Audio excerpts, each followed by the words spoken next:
ಬಿಳವಾರ ಗ್ರಾಮದಲ್ಲಿ ಚರಂಡಿ ದುರ್ವಾಸನೆ, ತಕ್ಷಣ ಸ್ವಚ್ಛತೆಗೆ ದೇವರಾಜ್ ಆಗ್ರಹ. ಕಲಬುರಗಿ ಜಿಲ್ಲೆಯ ಯಾದ್ರಮಿ ತಾಲೂಕಿನ ಬಿಳವಾರ ಗ್ರಾಮದಲ್ಲಿ ಚರಂಡಿ ನೀರು ಜಮೆಯಾಗಿದ್ದು ದುರ್ವಾಸನೆ ಹರಡುತ್ತಿರುವ ಹಿನ್ನೆಲೆಯಲ್ಲಿ ಸ್ಥಳೀಯರು ತೀವ್ರ ಆಕ್ರೋಶ ವ್ಯಕ್ತಪಡಿಸಿದ್ದಾರೆ. ಗ್ರಾಮದ ವಾರ್ಡ್ ನಂಬರ್ 2ರ ಅಗಸಿಯಲ್ಲಿ ಚರಂಡಿ ನೀರು ಒಂದು ಕಡೆ ಸೇರುತ್ತಿದ್ದು ಕಲುಷಿತ ವಾಸನೆ ಸಮಸ್ಯೆ ಉಂಟಾಗಿದೆ. ಇದರಿಂದ ಸಾರ್ವಜನಿಕರಿಗೆ ತೊಂದರೆಯಾಗುತ್ತಿದ್ದು ಸಂಬಂಧಪಟ್ಟ ಪಂಚಾಯತ್ ಇಲಾಖೆ ಅಧಿಕಾರಿಗಳು ತಕ್ಷಣ ದುರಸ್ತಿ ಹಾಗೂ ಸ್ವಚ್ಛತಾ ಕ್ರಮ ಕೈಗೊಳ್ಳಬೇಕು ಎಂದು ದೇವರಾಜ್ ಕಿರಣಗಿ ಹಾಗೂ ಶರಣು ಕುಡಿ ಆಗ್ರಹಿಸಿದ್ದಾರೆ.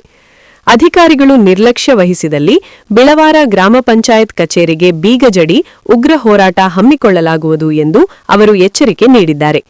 ಇದೇ ಸಂದರ್ಭದಲ್ಲಿ ಕಳೆದ 3 ತಿಂಗಳಿಂದ ಹನುಮಾನ್ ದೇವರ ದೇವಸ್ಥಾನದ ಮುಂಭಾಗದಲ್ಲಿ ವಿದ್ಯುತ್ ದೀಪ ವ್ಯವಸ್ಥೆಯಿಲ್ಲದೆ ಕತ್ತಲಿನ ಪರಿಸ್ಥಿತಿ ನಿರ್ಮಾಣವಾಗಿದೆ.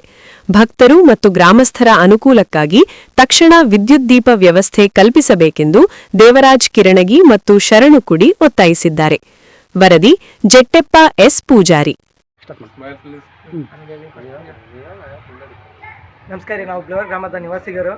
ಇಲ್ಲಿ ಏನಪ್ಪಾ ಅಂದ್ರೆ ಒಳಚರಂಡಿಗಳೆಲ್ಲ ಹದಗೆಟ್ಟು ಇಲ್ಲೇ ನೀರೆಲ್ಲ ನಿಂತ್ಕೊಂಡು ಅದರಿಂದ ಬರ್ತದಂಥ ವಾಸನೆ ಆಗಿರಲಿ ಏನೇ ಆಗಲಿ ಒಂದು ನಿಮಿಷ ಕೊಡೋದಕ್ಕಾಗಲ್ಲ, ಏನು ಮಾಡೋಕ್ಕಾಗಲ್ಲ.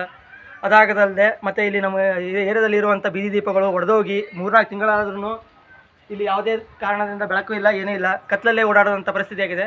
ಅದಲ್ಲದೆ ಒಳಚರಂಡಿಗಳು ನಿಂತು ಇದು ಪಂಚಾಯತಿ ಹೋಗಿ ಹೇಳಿದ್ರು ಅವರು ಯಾವುದೇ ಒಂದು ಕಾರ್ಯಕ್ಕೆ ಏನು ಇದು ಮಾಡ್ತಾಯಿಲ್ಲ. ಹಾಗಾಗಿ ನೀವು ಒಳಚರಂಡಿ ದುರಸ್ತಿ ದುರಸ್ತಿ ಮಾಡಿಕೊಡ್ಬೇಕಾಗಿ ನಾವು ಕೇಳ್ಕೊಳ್ತೀವಿ. ನಿಮ್ಮಲ್ಲಿ ಇದಕ್ಕೆ ಸಂಬಂಧಪಟ್ಟ ಸಿಬ್ಬಂದಿಗಳು ಏನಪ್ಪ ಅಂದ್ರೆ ಗಮನಿಸಬೇಕು, ಸ್ವಲ್ಪ ಗಮನ ಹರಿಸಬೇಕಾಗಿ ಕೇಳ್ಕೊಳ್ತೀವಿ. Okay okay okay. ಇದು ಲೈಟ್ ಸಹಿತ ಇಲ್ಲ ಇಲ್ಲಿ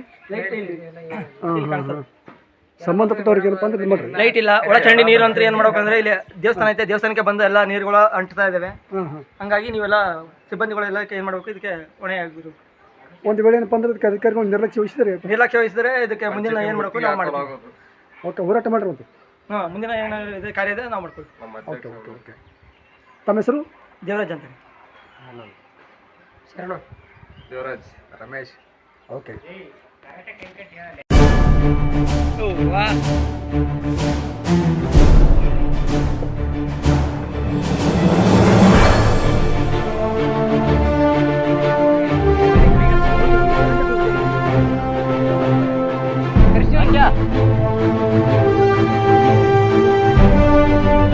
ಯಾವುದೋ ಫೋನ್ ಬಂದೆಲ್ಲ ಕಟ್ಟೋದು.